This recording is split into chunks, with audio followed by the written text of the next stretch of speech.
In August 1982, Mexico's finance minister, Jesus Silva Herzog, picked up the phone and delivered 3 words that shook the global financial system. We cannot pay.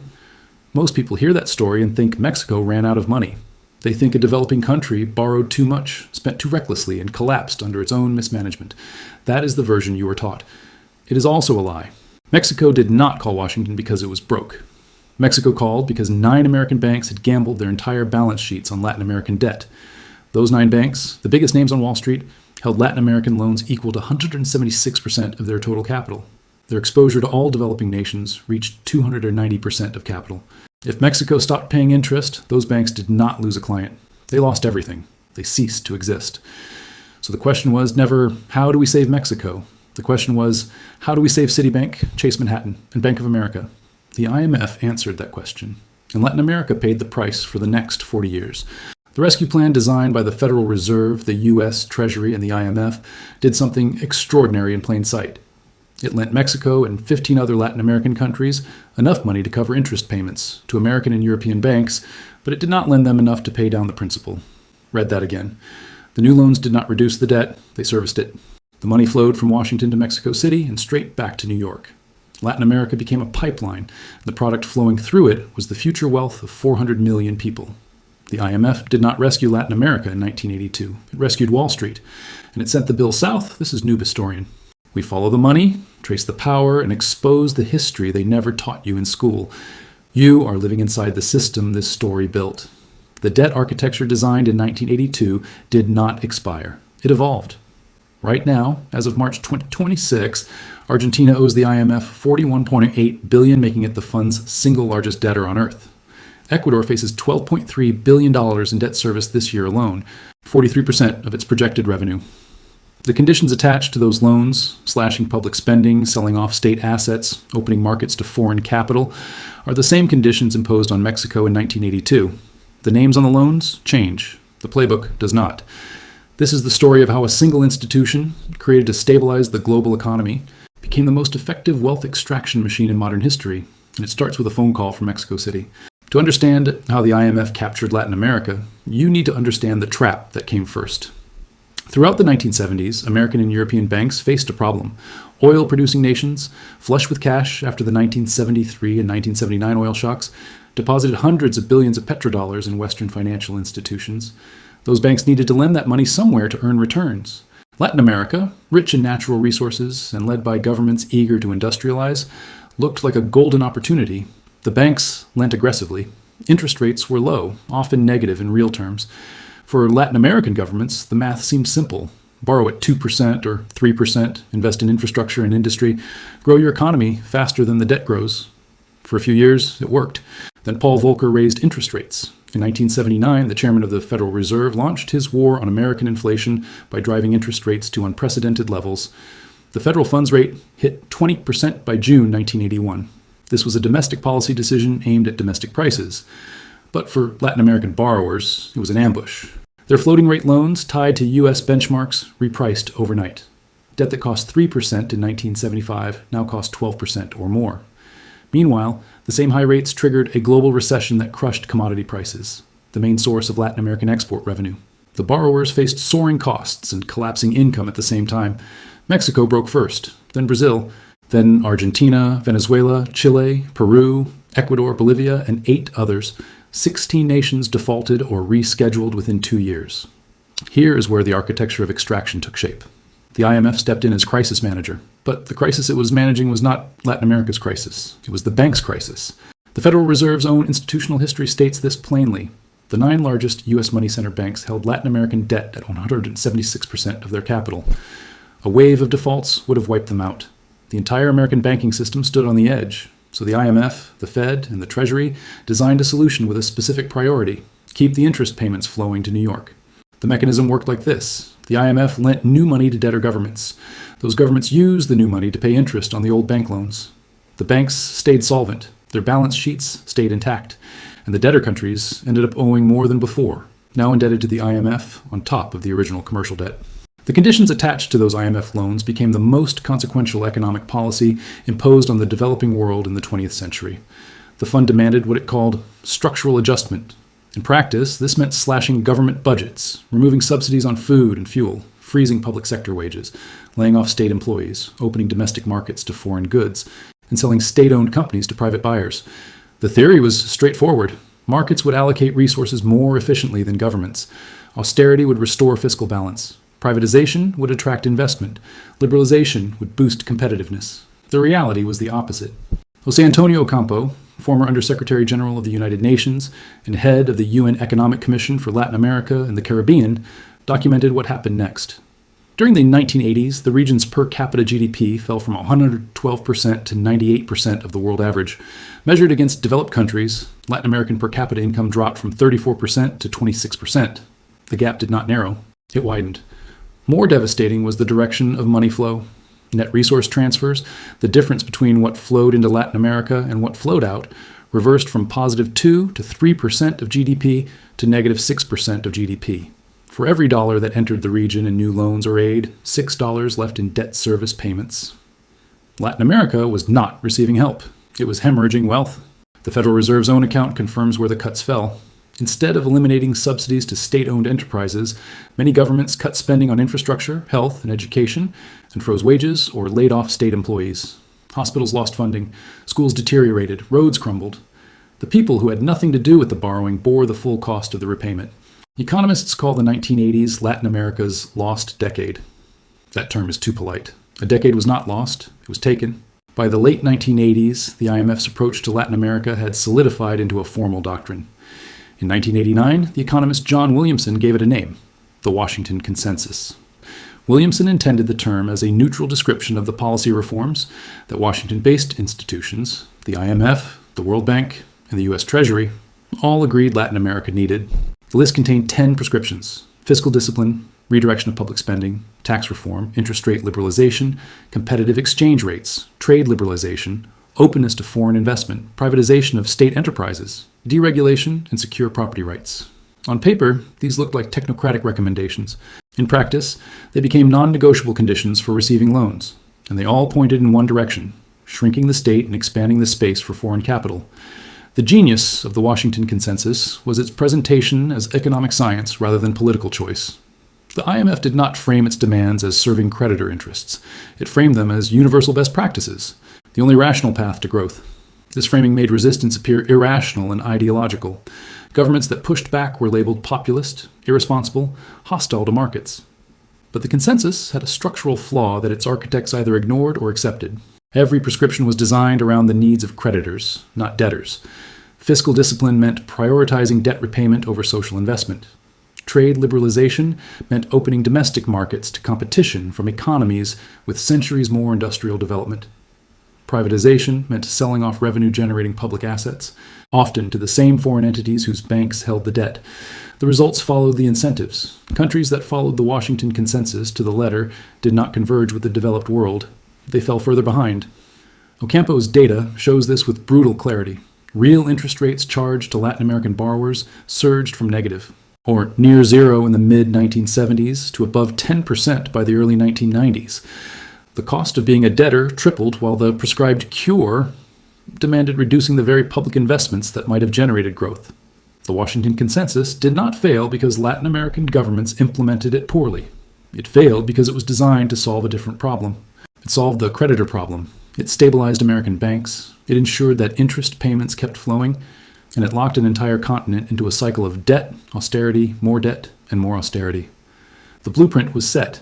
The next country to discover what it meant to follow it perfectly was Argentina.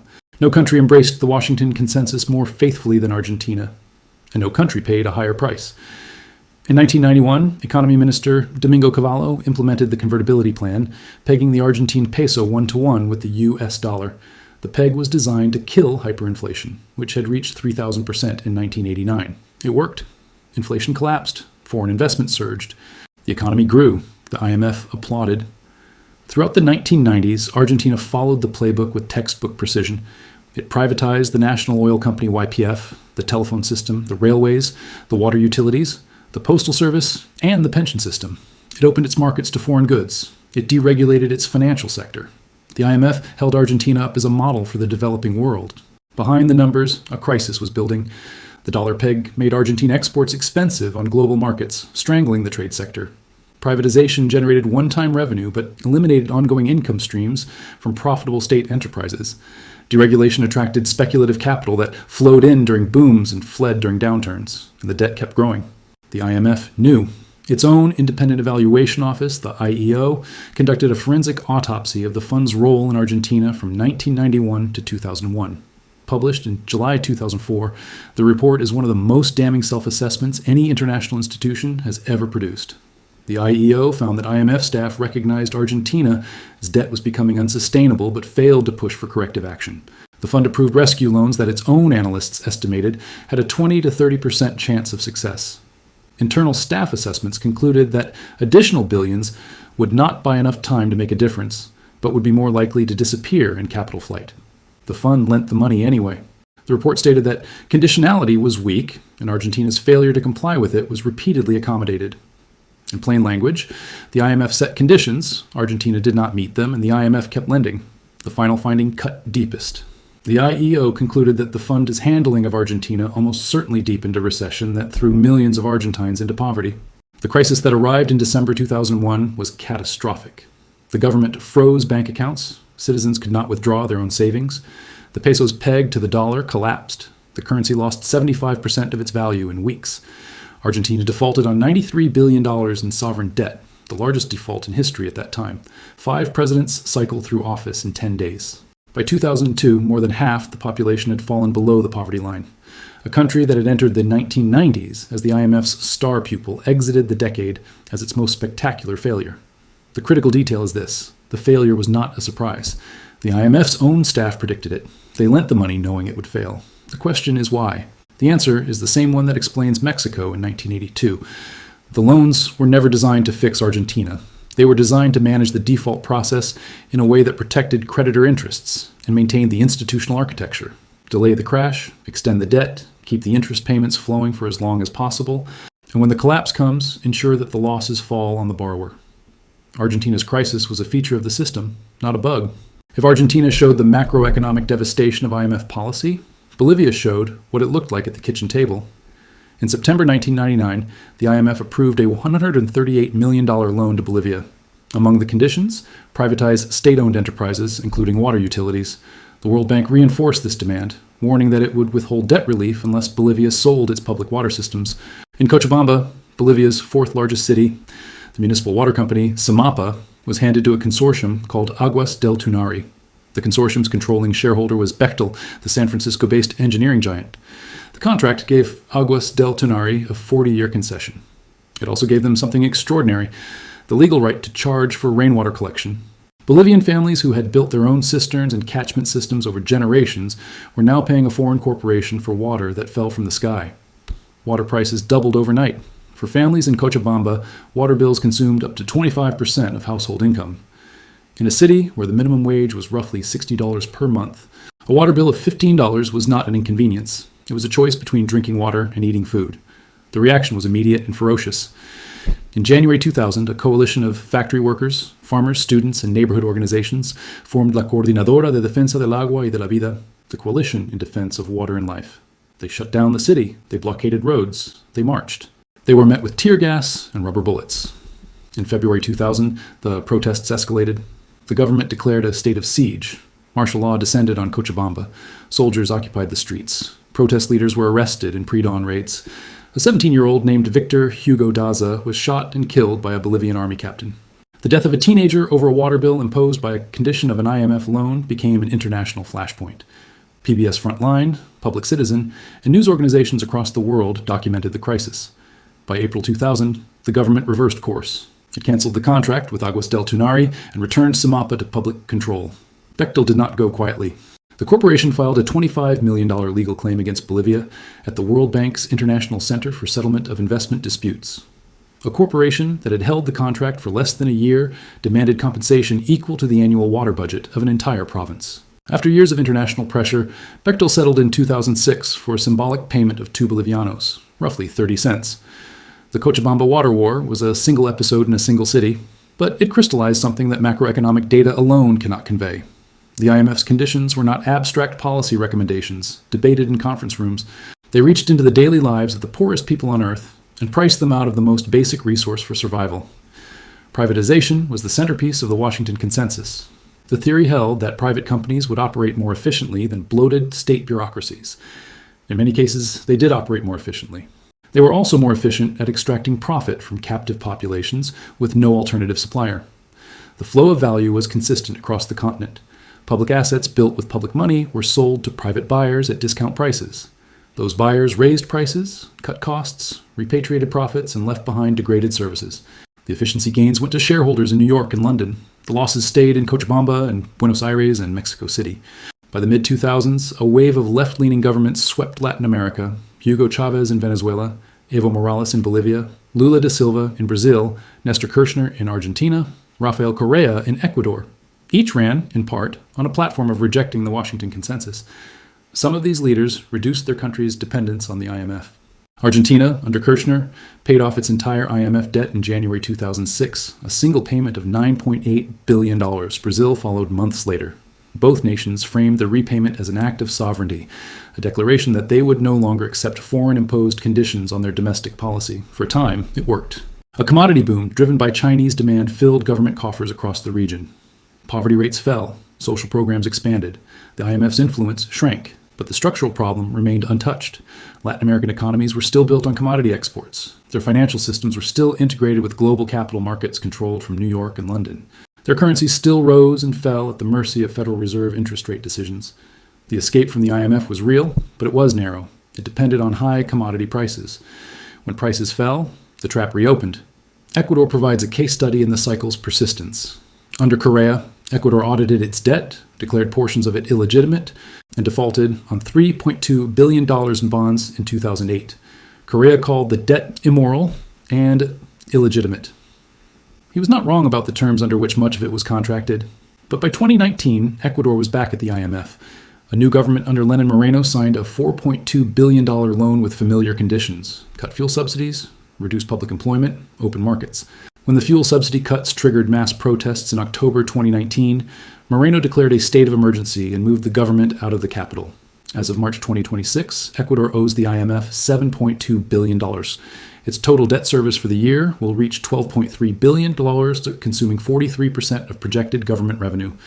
The country faces $109 billion in IMF repayments alone in 2026, with more than $1 billion annually through 2030. The pattern did not change. It paused and resumed. This is the architecture the IMF built. You do not need to keep countries permanently in debt. You need to ensure that when they return to borrowing, the same conditions apply. The template is patient. It waits. Argentina has returned to the IMF again.